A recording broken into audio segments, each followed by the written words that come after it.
Have you ever had one of those days where everything feels fine and then suddenly, out of nowhere, everything falls apart? One thing after another? That's what people mean when they say trouble comes in twos and threes. And it's true. Whenever you're riding a high, it's wise to prepare for the lows that may come. And the same is true in reverse. When you're in the valley, remember, the mountaintop is on the horizon. But what I've learned is just like how trouble comes, so does grace, so does growth, so does God's presence. No matter how many storms life throws at us, God has already promised to be our refuge and our strength.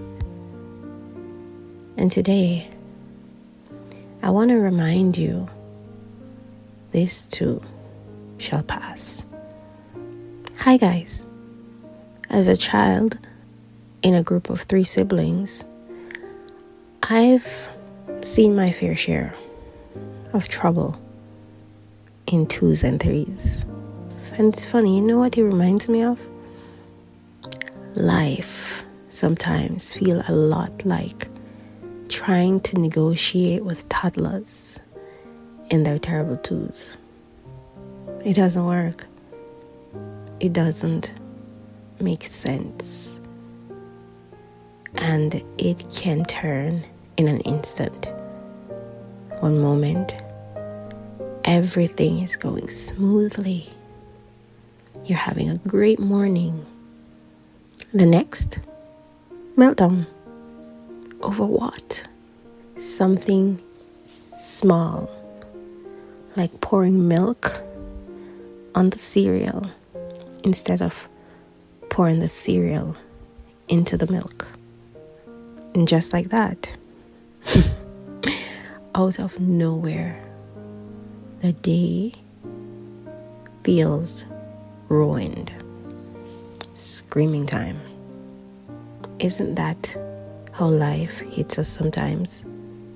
You're going about your business, enjoying a predictable rhythm, and then, out of nowhere, trouble comes. Something you didn't see coming. Something you didn't prepare for. Something you didn't even imagine could happen. And the question is, what do you do? What do you do when the meltdown happens? When disaster strikes? When disappointment after disappointment seem to pile up? Maybe you cry. Maybe you take a time out, breathe and gather your thoughts and try to make sense of it all. But ultimately, I believe the one thing we can do, the one thing that changes everything, is to trust in God. Because Proverbs 3 reminds us not to lean on our own understanding. We can't put God in a box, asking Him to only fix certain things.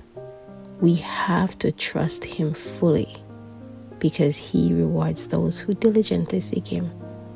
Jesus said faith is like a mustard seed, so small compared to the mountain, but powerful enough to move it. That's the beauty of faith. That's how God designed it. A little faith in a big God produces extraordinary results. The truth is just like toddlers learning to regulate their emotions.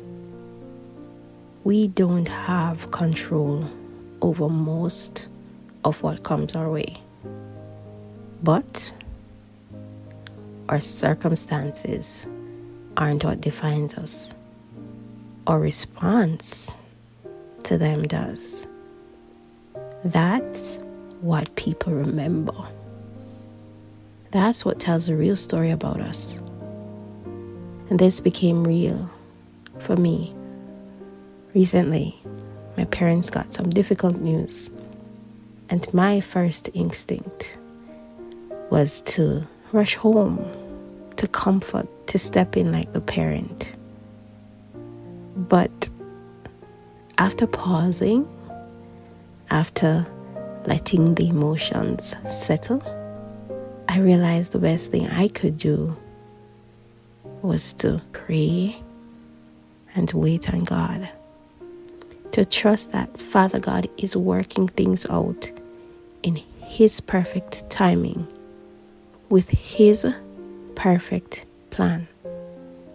And hey, one day you will look up and your 2-year-old is 16. You don't even know where the time went. In the same way, the season of trouble you thought would never end, it passes, sometimes without you even realizing it. Because life is full of challenges, because life is full of changing seasons, and no storm whatsoever lasts forever. Matthew 6:34 says, "Do not worry about tomorrow, for tomorrow will worry about itself. Each day has enough trouble of its own." Trouble comes, but so do lessons. Trouble comes, but so does growth. And God uses it all to prepare us for the next season. My niece is 4 going on 40. Wise beyond her years. She asks big questions. She notices things others miss. Last week she said, "Auntie, I want your undivided attention." Listen, I was floored. But I realize each stage comes with new requirements, new expectations, new opportunities to grow. And that's life. Seasons shift. What feels unbearable today won't always feel that way. One day, you look back and see how God preserved you, even when life felt upside down, like a child running around in mismatched shoes and an inside-out shirt.